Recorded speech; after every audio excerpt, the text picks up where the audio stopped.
Auzubillahiminashaitanirajim. Bismillahirrahmanirrahim. Assalamu alaikum and a very warm welcome to World this morning. I am your host Hajra Satti and joining me is my wonderful co-host Ahmad Nawaz. So I think we need to have a more conversation on that because youth entrepreneurships are spurring a lot of jobs for the young people out there, and it is a totally different environment out there, right? So in order to have a more conversation, we are really glad that we have been joined by someone who happens to come from the US and he is going to enlighten us, who happens to be Rahil Sheikh. He is a serial entrepreneur and investor based in USA. Assalamu alaikum and thank you so much for coming to our show. Wa alaikum assalam. Thank you so much for having me on the show. Thank you so much, Ahmed and Hajra, both of you. Well, good morning. Well, I think we should call you the money man now after we've heard everything about you. But let's talk about this entire concept now. You know, since quite a while, entrepreneurship, not just in the West, but in Pakistan, these startups and everything has been, you know, at such a pace that it's very, very difficult to actually not cope up with it. So if you're not joining the bandwagon right now,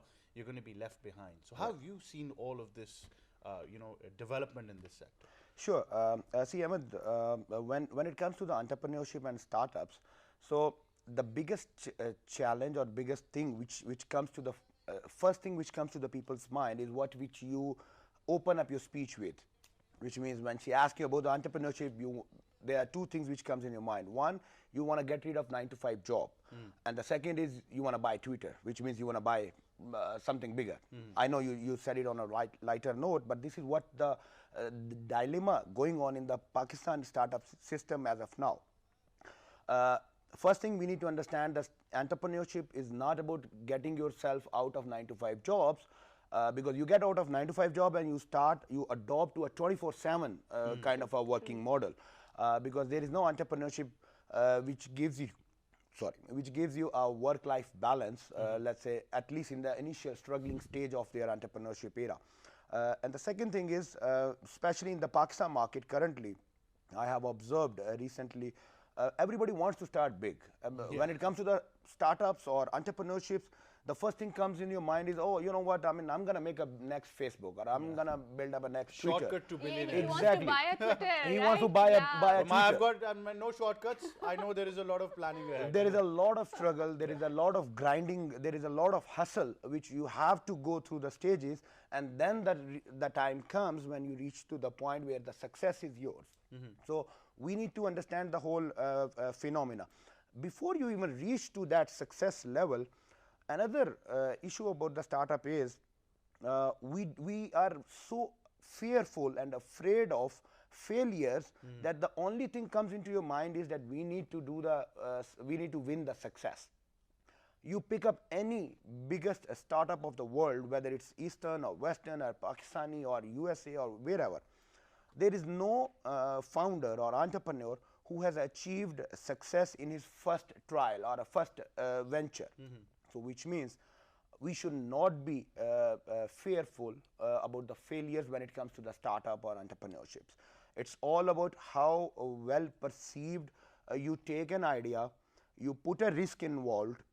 See, why I use the word risk is because the whole entrepreneurship concept is based on the risk involvements. If you eliminate the risk out of the entrepreneurship, that becomes the traditional businesses, which I call it as a boring businesses. The old school traditional boring businesses, like my dad has a shop or my dad has a factory and I just take it as an inheritance and then I continue doing that. That's a boring business as of now. In youth, they like the new startup systems, and the startups does not come without the risk management. So risk has to be involved. We need to get prepared about it, and that's the only thing which you need to work on, whether it's a startup in Pakistan or in the West. Very interesting, because success is fun, but failure is your teacher. Yeah. So I think to normalize this, Hajra, that it's okay to fail.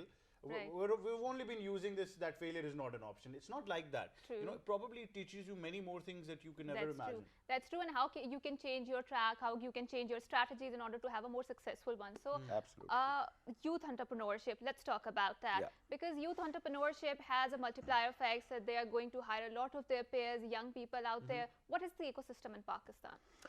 See, the youth entrepreneurship, I would say, in this startup ecosystems, there is a huge potential when it comes to the youth. We do not have a lack of talent. I believe strongly. I believe in Pakistan. the issue comes in where we always creep about or blame about the overall infrastructure, because see, for every business or every ecosystem, the startups, we need to have a certain parameters from the state wise, from government side, from policy wise. We need to have that the logistics and infrastructure built up.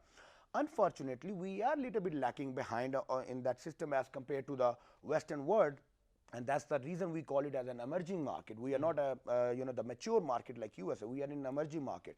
So what I believe is, rather than the youth should believe that rather than creeping about the lack of opportunities, we should start finding what are our strengths, what are our resources. With whatever the available resources we have, we need to work on that so that we can expedite the whole things, and we can build a whole ecosystem based on that. Well, it's very important then to understand, because like you mentioned, two of the biggest problems right now are everybody wants to shortcut, and their understanding of a real entrepreneurship is let me be very clear. Like he mentioned that, like Rahil said, if your dad owns a business and you take it over, you inherit it, and then you transform it by taking it digital, that's not entrepreneurship, Right. That's just something that you've gone with the wind. But changing the trend is the real thing. So what are your pointers for success? I mean, obviously we do understand the challenges, but considering the dynamics in Pakistan, lack of decisions on the policy wise, they have tried creating incubation centers, some of these projects and organizations.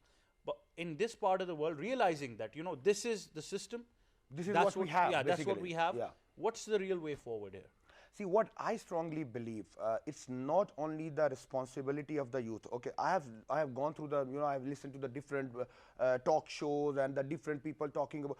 Everybody talks about either they blame on the government or the policy side, which I'm not here to talk about, or they are all emphasizing on the whole agenda on the youth. It's a youth responsibility to take the ownership. What my belief is, the youth, our education system is poor. We do not have a strong education system, unfortunately, again. So which means the youth does not have the current and right exposure. So if the youth does not have an exposure, but they still have a talent, and they have, because today we are talking about globalization, there is so much accessibility. While you can sit here and you can search, research, deal, or interact with any biggest company in the West. So there is a globalization happening. So I believe that more than the youth's responsibility, it is the responsibility of the riches and the elite of the society, because they have crossed a certain tier stages in their life. So all those riches and the elite society who are so much engaged in building their individual wealth, they should come forward, create a system. Why you put everything on the government or on the state or on the establishments? You need to work on the things that the person who are blessed, who cross the first tier stage, they need to come forward. They have a bigger vision, they have a bigger exposure, so they create a system. They need to build more incubations, they need to create and build more startups, they need to invest more startups, they need to create a training centers for the youth, so that the youth can learn, match the pace with the Western world, and then they can collaborate together. Yeah. So basically, Ajay, like a trickle down effect. Exactly. Exactly. True. So talking more about the social entrepreneurship, do you think it's a viable route for the young people in Pakistan? Absolutely. Social entrepreneurship is again another our social responsibility as well. Rather than picking and identifying the social issues, we need to find the opportunities in that social obstacles and the current conditions which we are going into the country. So for example, if you talk about the financial infrastructures, or if you talk about the financial instabilities of the country, why don't you pick up a cause and create a startup like a fintech or these kind of startups on that issues which addresses you, and that creates a lot of value towards the social. I think that success rate is more than any other startup. Absolutely, absolutely, because once you pick up the social issues and then you create a solution around that corner, so which means you are already tapping to the masses. So when you reach to the masses, and that creates that adds a lot of value towards your the success of your startup. Obviously, and Ahmed, I do feel that there is this mindset, especially with our parents' generation, who always says that go for the government jobs because there is stability in that, right? And considering the fact that 90% of the entrepreneurships, they fail, I mean, there is some substance to this thinking. So how do you deal with this sort of thinking, and especially for the people who aspire to have their own startups? See, that's again another dilemma that the parents always focus, go for a government jobs, Right. or if I mean, this is what exactly happened to me. I got very distinction grades when I was in school, in my in my schooling life, and the whole family of pressure. Oh, you have to become a doctor or an engineer. Or a CSS officer, yeah. Exactly, exactly. So I think in this system, the parents and the senior society, senior community of our society, they need to get educated, and they need to give the flexibility and freedom to the youth to decide where they want to go. I'm not against the concept that they have to give their inputs because they got more better experience and exposures. But with due respect, today the generational gap between me and my ancestors, for example, it's too much that they have no idea what the startups are going on, or what kind of a current entrepreneurship era is going on. They have absolutely no control and no feedback to give me to decide which career path should I choose. So I would believe that let the youth decide. You give them a basic consciousness, value.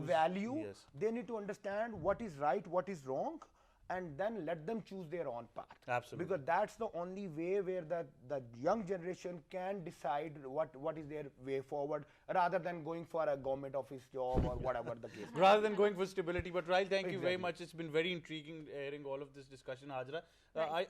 Does that make you want to start, your own entrepreneurship journey? I as mean, well? I don't have that very business flair. I'm more into reading, writing, and I think I'm. You could have a startup fine with about sort reading of- and writing. You never know. I mean, then there's a business That's another one of the issues, by Yeah. the way. That people believe, oh, I'm very comfortable because I'm not ready to take that I think risk. that you need to But yeah. have the right sort of passion to start it. I You don't have the have right, that. Exactly. Hajra has the right sort of passion for research, so she could have one of the best research startups ever in the world. You never Right. know. Why But call it startup? Why not call it some think tank or university? No.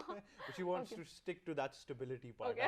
That's it. But Rahil, Okay. thank you very much. It's You're been very welcome. interesting, Right. and I think a lot of Thank you so much for coming. inspiration comes from your journey as well. And I think the youth really needs to get in touch with Rahil and take benefits from their experiences.